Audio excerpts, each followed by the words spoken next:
मित्रों इस टाइम साढ़े नाल मौजूद ने अलहाज मुहम्मद आसिफ साहब जेड़े मशहूर टिकटाकर ने इन्हां ने अपनी जिंदगी विच बहुत कम अरसे विच बहुत ज़्यादा नां कमाया है। ते आओ इन्हां नाल गल करने आ ते इन्हां नूं पुछने आ इन्हां दा टिकटॉक दे विच एंट्री किस तरह होई, इन्हां ने अपना नां किस तरह कमाया, इन्हां दा किस तरह आना आया टिकटॉक दे विच ते अल्लाह ने इन्हां नूं इन्नी इज्जत बख्शी।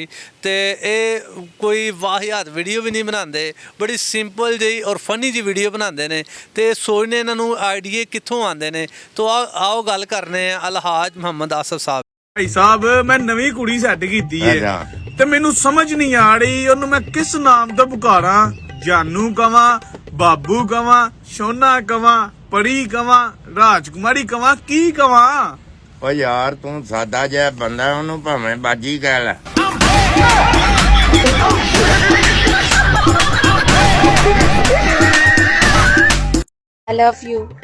आई लव यू टू बेबी।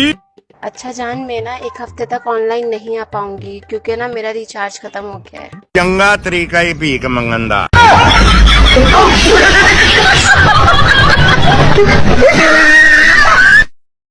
ओ बाबा जी मैं सुनिया तुहाडी तबीयत खराब है। आहो यार बहुती खराब सी। की होया? ओ मैं डॉक्टर को गया वां, उन्हें लम्मे ही खर्चा दस दिता। की दसिया? आंदा तुहानू बीवी दी कमी है।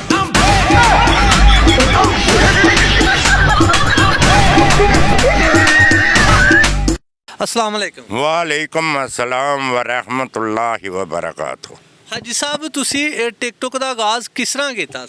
ਇਹ ਆਗਾਜ਼ ਮੈਂ ਤੁਹਾਨੂੰ ਦੱਸ ਲਵਾਂ ਕਿ ਮੈਂ ਇਹ ਆਪਣੀ ਬਿਲਡਿੰਗ ਦੇ ਉੱਤੇ ਇਹ ਪੌਦੇ ਲਾਏ ਨੇ।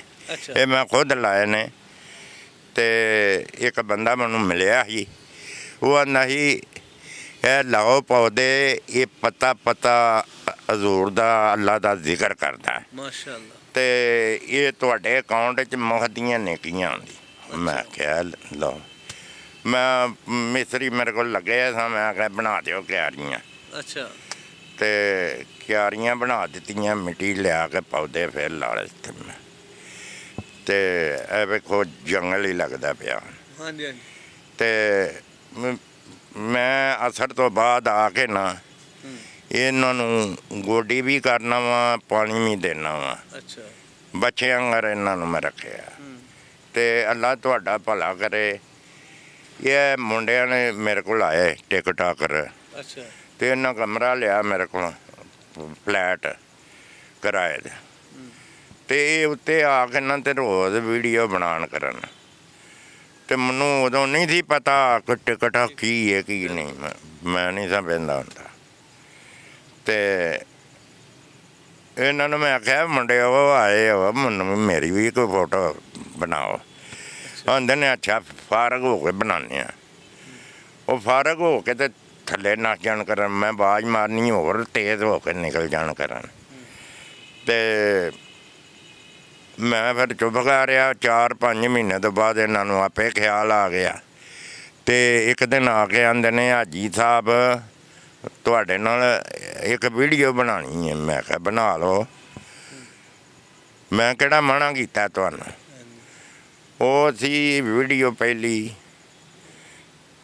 हाजी साहब फरमाते हैं, मियाँ बाबा जी फरमाते हैं, जो बीवियाँ अपने खामदों की गलतियाँ माफ़ कर देती हैं वो ड्रामों की आखिरी किस्त में आती हैं। वो वीडियो बनाई तो वायरल हो गई। दूजे दिन बनाई फिर वायरल हो गई। तीजे दिन फिर वायरल इन्हों फेम मिलना शुरू हो गया।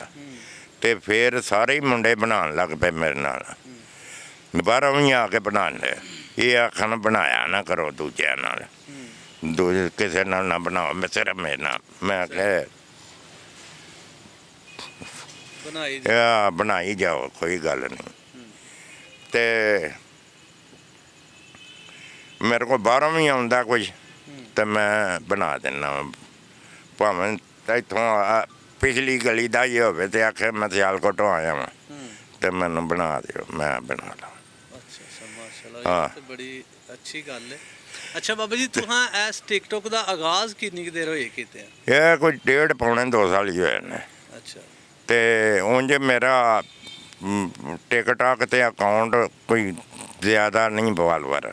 ਅੱਛਾ ਇਹ ਵੀ ਮੈਂ ਕਿਸੇ ਦੇ ਕਹਿਣ ਤੇ ਬਣਾ ਦਿੱਤਾ ਅੱਛਾ ਤੇ ਲੋਕਾਂ ਨੇ ਮੇਰੇ ਤੋਂ ਪਹਿਲਾਂ ਵੀ ਕਈ ਬਣਾਏ ਐ। ਅੱਛਾ ਅੱਛਾ ਮੇਰਾ ਤੁਹਾਡੇ ਨਾਲ? ਮੇਰਾ ਰਿਸਰਚ ਕਰੋ ਨਾ ਹੂੰ।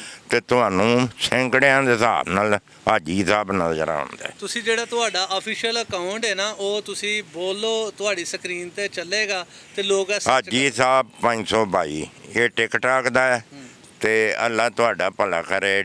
ਸਨੈਕ ਦਾ ਜੇ ਹਾਜੀ ਸਾਹਿਬ ਆਫੀਸ਼ੀਅਲ ਇਹ ਮੇਰੇ ਦੋ ਅਕਾਊਂਟ ਨੇ। ਠੀਕ ਹੋ ਤੇ 522 ਹਾਜੀ ਸਾਹਿਬ 522 ਇੰਸਟਾਗ੍ਰਾਮ ਤੇ ਵੀ ਤੇ ਲਾਈਕੀ ਤੇ ਵੀ। ਅੱਛਾ ਲਾਈਕੀ ਤੇ ਵੀ ਬਣੇ? ਹਾਂ ਜੀ ਠੀਕ ਹੋ ਲਾਈਕੀ ਤੇ ਵੀ ਹੈ ਨੇ ਕੋਈ 40,000 ਤੇ ਕੋਈ 6 ਲੱਖ ਉਹ ਲਾਈਕ ਵੀ ਹੋ ਗਏ ਨੇ 6 ਤੋਂ ਉੱਤੇ ਹੀ ਸਹੀ। ਜੀ। ਹਾਈ ਸਾਹਿਬ ਤੁਸੀਂ ਆਪਣਾ ਕਿਸੇ ਦੂਸਰੇ ਮੁਲਕ ਵੀ ਜਾ ਕੇ ਵੀਡੀਓ ਬਣਾਈ ਹੈ? ਤੁਹਾਨੂੰ ਕੋਈ offer ਨਹੀਂ ਆਈ? ਦੂਜੇ ਮੁਲਕ ਨਹੀਂ ਉਂਝ ਮੇਰੀ ਲਾਈਫ ਮੈਂ 23 ਸਾਲ ਦੀ ਉਮਰ 'ਚ ਮੇਰੀ ਸ਼ਾਦੀ ਹੋਈ ਸੀ। ਅੱਛਾ ਸ਼ਾਦੀ ਤੋਂ 3 ਮਹੀਨੇ ਬਾਅਦ ਮੈਂ ਸਾਊਦੀ ਅਰਬ ਚਲਾ ਗਿਆ। ਅੱਛਾ ਅੱਛਾ ਇਹ ਅੱਲਾ ਦਾ ਬੜਾ ਕਰਮ ਹੈ। ਇਹ ਜਿੱਥੇ ਵੀ ਮੈਂ ਗਿਆ ਵਾਂ ਅੱਲਾ ਤਾਲਾ ਨੇ ਇੱਜ਼ਤ ਮੈਨੂੰ ਇੱਜ਼ਤ ਹੀ ਦਿੱਤੀ ਹੈ। ਬੜਾ ਬਹੁਤ ਉਹਦਾ ਬਹੁਤ ਬਹੁਤ ਸ਼ੁਕਰ ਹੈ। ਬਹੁਤ ਬਹੁਤ ਸ਼ੁਕਰ ਹੈ। ਜਿੰਨਾ ਵੀ ਕਰੀਏ ਘੱਟ ਹੈ। ਮੈਨੂੰ ਉੱਥੇ ਵੀ ਮੈਂ ਮਸ਼ਹੂਰ ਹੋ ਗਿਆ ਸਾਂ। ਮੈਂ ਕੰਮ ਕੁੰਮ ਕੋਈ ਨਹੀਂ ਸਾਂ ਜਾਣਦਾ ਸੀ। ਅੱਜ ਨੂੰ ਦਰਦੀ ਜਾਂਦੇ ਨੇ ਉਹ ਵੀ ਸੀ ਤੇ ਉੱਥੇ ਮੈਂ 2-3 ਦੁਕਾਨਾਂ ਚਲਾਉਂਦਾ ਰਿਹਾ। ਮਾਸ਼ਾਅੱਲਾ। ਤੇ ਲੋਕੀ ਆਉਂਦੇ ਹਾਂ 20 ਸਾਲ ਦੇ ਆਏ ਨੇ ਤੇ ਇਹ ਅੱਜ ਦੇ ਮੁੰਡੇ ਆ ਕੇ ਤੇ ਕਿੱਥੇ ਟੁਰ ਗਏ ਨੇ। ਇੰਨਾ ਮਸ਼ਹੂਰ ਹੋ ਹਾਈ ਗਿਆ। ਸਾਹਿਬ ਸੁਣਨ ਚ ਆਇਆ ਕਿ ਤੁਸੀਂ ਟਿਕਟੌਕ ਦੇ ਨਾਲ ਨਾਲ ਨਾਥਖਾਨੀ ਵੱਲ ਵੀ ਆ ਗਏ ਹੋ। ਆਹ ਜੀ ਹੈ ਭਾਈ ਕਯੂਮ ਸਾਹਿਬ ਮੈਨੂੰ ਆਸਨ ਕਯੂਮ ਸਾਹਿਬ ਮੈਨੂੰ ਮਿਲੇ ਨੇ ਤੇ ਇਹਨਾਂ ਬਹੁਤ ਮੁਹੱਬਤ ਕੀਤੀ ਹੈ ਮੇਰੇ ਨਾਲ। ਆਏ ਨੇ ਇਹਨਾਂ ਖੁਦ ਲੱਭ ਕੇ ਮੈਨੂੰ ਆਏ ਨੇ ਤੇ ਮੈਂ ਫਿਰ ਇਹਨਾਂ ਨੂੰ ਆਪਣੇ ਨਾਲ ਜੋੜ ਲਿਆ ਤੇ ਇਹਨਾਂ ਦੇ ਨਾਲ ਹੀ ਮੈਂ ਜਾਵਾਂਗਾ, ਇਹਨਾਂ ਦੇ ਨਾਲ ਹੀ ਰਹਾਂਗਾ ਤੇ ਨਾਤਾਂ 'ਚ ਇਹਨਾਂ ਦੇ ਨਾਲ ਸ਼ਰੀਕ ਹੋਵਾਂਗਾ। ਮਾਸ਼ਾਅੱਲਾ। ਹਾਈ ਸਾਹਿਬ ਤੁਸੀਂ ਇਹ ਜਿਹੜੇ ਲੋਕ ਜਵਾਨ ਕੁੜੀਆਂ ਨੂੰ ਲੈ ਕੇ ਉਹਨਾਂ ਨਾਲ ਡਾਂਸ ਦੀ ਵੀਡੀਓ ਬਣਾਉਂਦੇ ਨੇ ਟਿਕਟੌਕ, ਤੁਸੀਂ ਉਹਨਾਂ ਨੂੰ ਕੀ ਕਹਿਣਾ ਚਾਹੋਗੇ? ਉਹ ਜਵਾਨ ਕੁੜੀਆਂ ਨੂੰ ਵੀ ਚਾਹੀਦਾ ਨਾ ਕਿ ਆਪਣੇ ਮਾਪਿਆਂ ਦੀ ਇੱਜ਼ਤ ਰੱਖਣ। ਇਹ ਤੇ ਉਹਨਾਂ ਨੂੰ ਅੱਲਾ ਨੇ ਦਿਮਾਗ ਦਿੱਤਾ ਹੈ ਉਹ ਵੀ ਸੋਚਣ। ਤੇ ਮੁੰਡੇ ਤੇ ਅੱਗੇ ਹੀ ਸ਼ਰਾਰਤੀ ਹੁੰਦੇ ਨੇ। ਬਾਬਿਆਂ ਦੀ ਗੱਲ ਕਰਨ ਹਾਂ ਬਾਬਿਆਂ ਦੇ ਨਾਲ ਲੱਗੀਆਂ ਨੇ। ਹਾਂ ਮਾਪਿਆਂ ਨਾਲ ਕਈ ਡਾਂਸ ਕਰਦੀਆਂ ਨੇ। ਹਾਂਜੀ, ਉਹ ਇਹ ਕੀ ਗੱਲ ਹੈ? Very bad. ਅੱਛਾ ਬਾਬਾ ਜੀ ਤੁਸੀਂ ਮੈਨੂੰ ਇਹ ਦੱਸੋ ਤੁਹਾਡਾ ਇਸ ਤੋਂ ਇਲਾਵਾ ਬਿਜ਼ਨਸ ਕੀ ਹੈ? ਇਸ ਤੋਂ ਇਲਾਵਾ ਮੈਂ ਜੀ ਉੱਥੋਂ 75 'ਚ ਮੈਂ ਸਾਊਦੀਆ ਗਿਆ ਹਾਂ ਤੇ ਉੱਥੋਂ 75 ਤੋਂ ਮੈਂ ਉੱਥੇ ਹੀ ਵੀਜ਼ਾ ਲਵਾਇਆ। ਅੱਛਾ ਬੱਚਿਆਂ ਦਾ ਵੀ ਲਵਾ ਸਕਦਾ ਹਾਂ, ਬੱਚੇ ਮੇਰੇ ਉੱਥੇ ਹੀ ਸਨ ਤੇ ਬੱਚੇ ਆਂਦੇ ਨੇ ਅਸੀਂ ਨਹੀਂ ਜਾਣਾ, ਮੈਂ ਅਮਰੀਕਾ ਦਾ ਵੀਜ਼ਾ। ਫਿਰ ਮੈਂ 75 'ਚ 13 ਮਾਰਚ 1975 ਮੈਂ ਅਮਰੀਕਾ 'ਚ ਗਿਆ ਤੇ 14 ਫਰਵਰੀ 2003 'ਚ ਵਾਪਸ ਆਇਆ ਤੇ 3 ਚੱਕਰ ਲਾਇਆ ਸਾਂ। ਮੈਂ ਆਪਣਾ ਬਿਜ਼ਨਸ ਦਾ ਵੀਜ਼ਾ ਲਵਾ ਕੇ ਗਿਆ। ਸਹੀ। ਉੱਥੇ ਵੀ ਅੱਲਾ ਨੇ ਮੈਨੂੰ ਮਸ਼ਹੂਰ ਕੀਤਾ ਨਾ, ਉੱਥੇ ਵੀ ਮੇਰਾ ਵੱਜਦਾ। ਅੱਛਾ ਇਹ ਸਭ ਤੁਸੀਂ ਆਖਰ ਤੇ ਇਹ ਜਿਹੜੇ ਆਪਣਾ ਵੇਖਣ ਵਾਲੇ ਸਾਡੇ ਦੋਸਤ ਨੇ ਇਹਨਾਂ ਨੂੰ ਤੁਸੀਂ ਕੀ ਪੈਗਾਮ ਦੇਣਾ ਚਾਹੁੰਦੇ ਹੋ? ਕਿਹੜੇ ਵੇਖਣ ਵਾਲੇ? ਹਾਂਜੀ ਬਸ ਇਹਨਾਂ ਨੂੰ ਇਹ ਪੈਗਾਮ ਦੇਣਾ ਵਾ ਇਹ ਅੱਛੀਆਂ ਵੀਡੀਓ ਵੇਖੋ ਤੇ ਸਾਡੇ ਅਕਾਊਂਟਾਂ ਨੂੰ ਵੀ ਧਿਆਨ ਮਾਰੋ ਤੇ ਸਾਨੂੰ ਵੀ ਪਵਾ ਲਓ ਤੇ ਲਾਈਕ